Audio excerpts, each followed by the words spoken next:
Tonight, teaching to end the inner city blues. This is PBL News. From the PBL studios in Vancouver, British Columbia, here's your host, Rex Stuckbridge. Good morning, good afternoon, and good evening. Tonight, a special report on the inner city. I will be interviewing, in an exclusive interview, Mr. Ron Cuttlestone, an expert teacher from the inner city. In this interview, we will discuss 5 issues: autism, classroom management, evaluation, nonfiction reading, and poverty. Without further ado, I am going to go live with Mr. Ron Cuttlestone to discuss the issues in this inner city school. Ron, can you hear me? Good evening, Rex. Thanks for having me on the show. I appreciate it. And a very good morning to you too, sir. Okay, thank you. What would you like to know about my school and my students? Mr. Cuttlestone, could you please describe how poverty influences your school?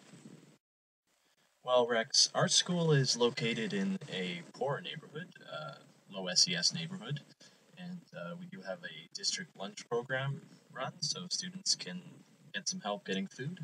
But there's more to being poor, I think, than just sort of being hungry all the time. There's a lot of issues around poverty.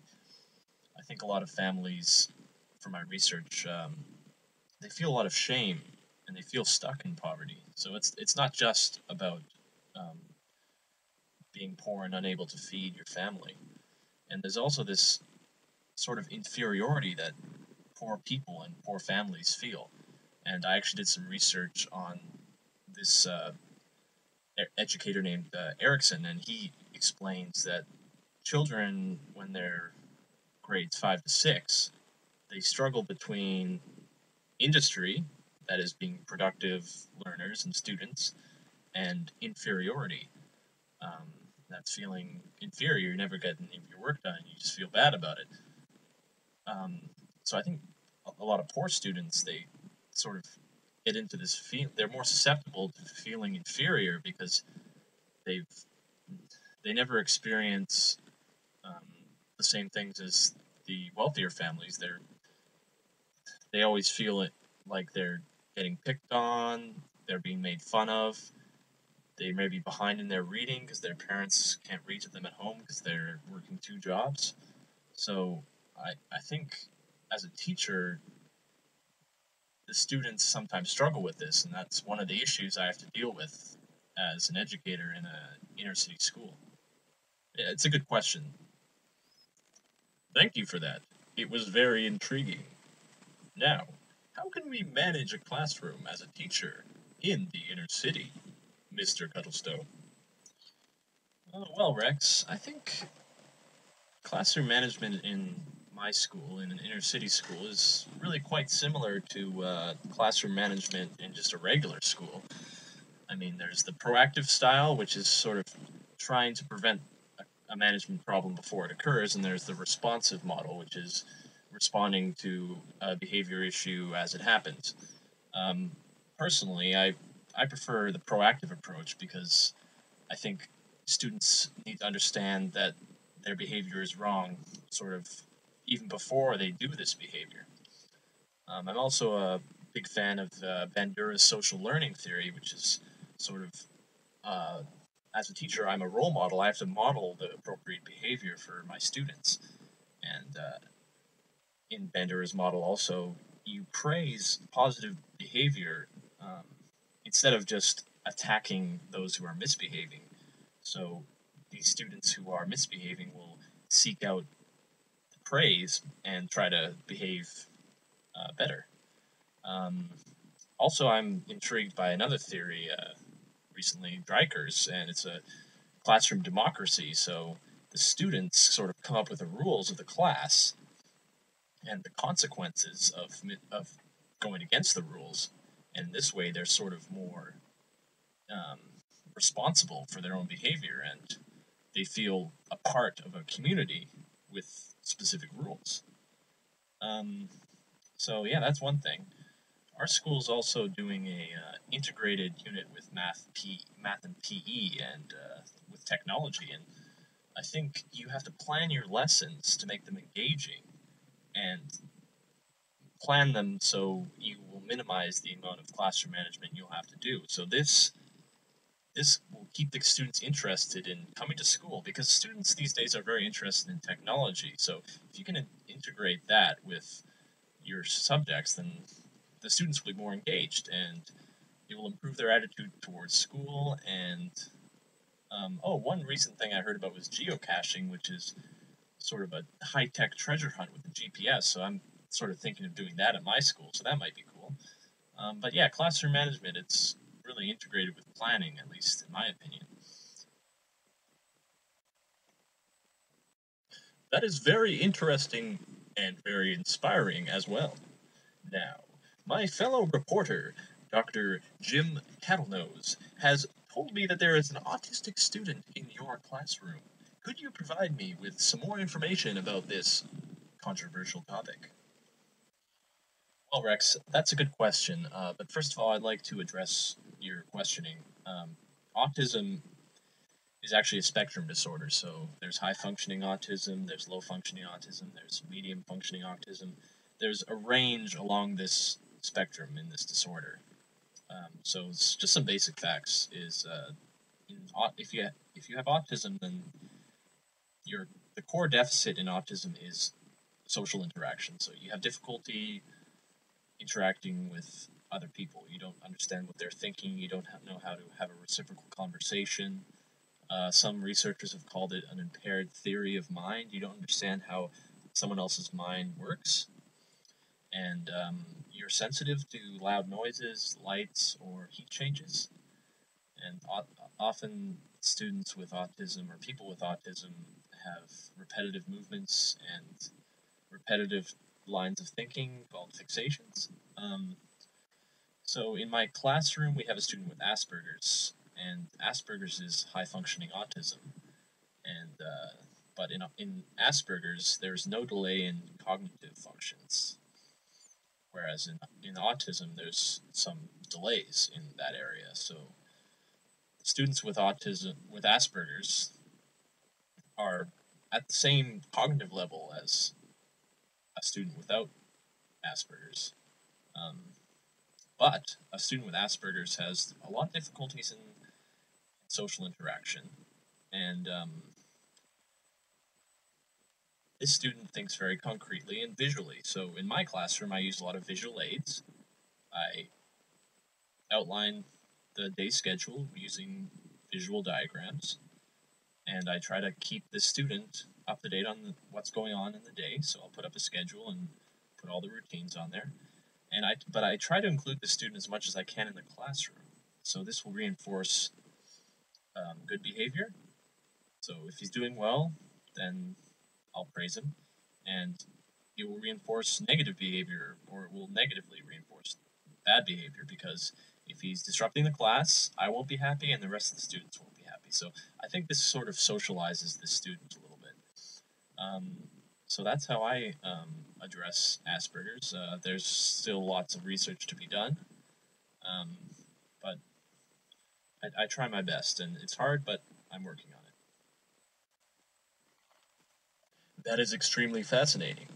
Now, I've heard that one important thing in grade 5 6 classrooms is the teaching of nonfiction reading devices and strategies. Could you please explain more about this incredible field?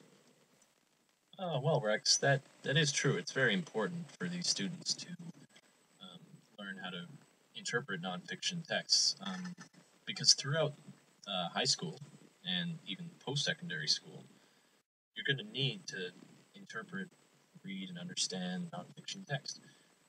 But furthermore, some students actually prefer to read nonfiction text to fiction, and by reading these texts, they also learn about the world and learn different facts, and it also allows students to learn about textual and graphical organizers. So there's whole range of benefits to nonfiction reading.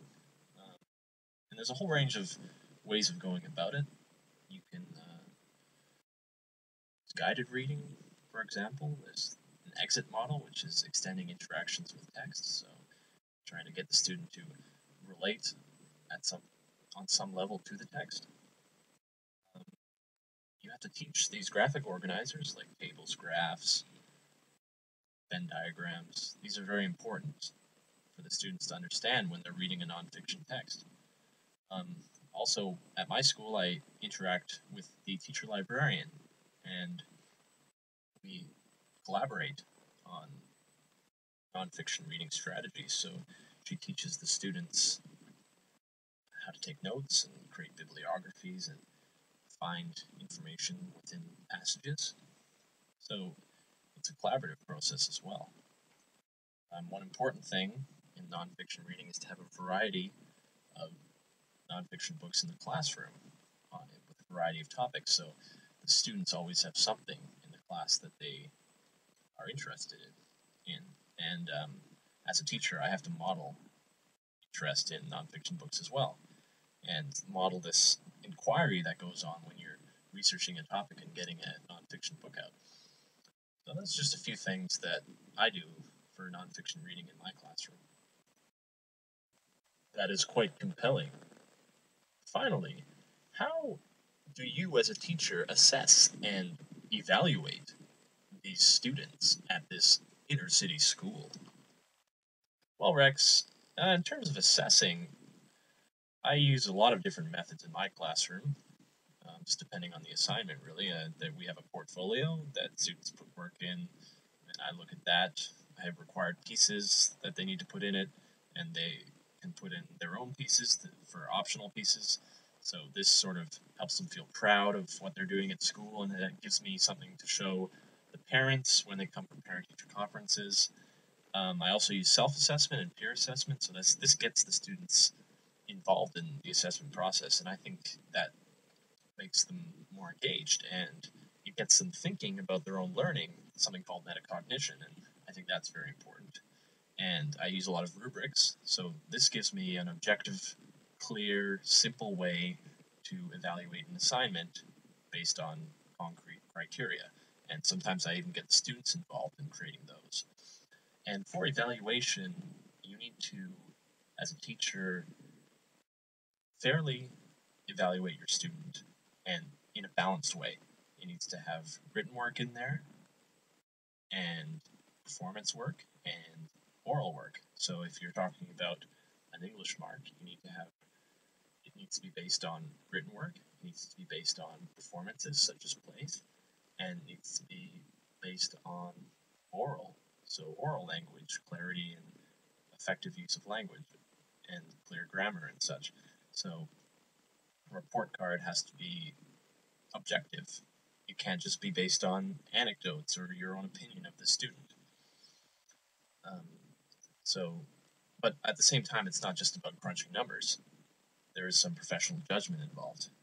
But you can't base an entire student's letter grade on one day he was misbehaving.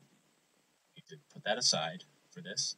You need to be able to back up your grades using marking information you've collected throughout the year. So assessment, which you do throughout the year, you need to record that, organize it, so you can eventually back up the letter grades you produce for the report cards.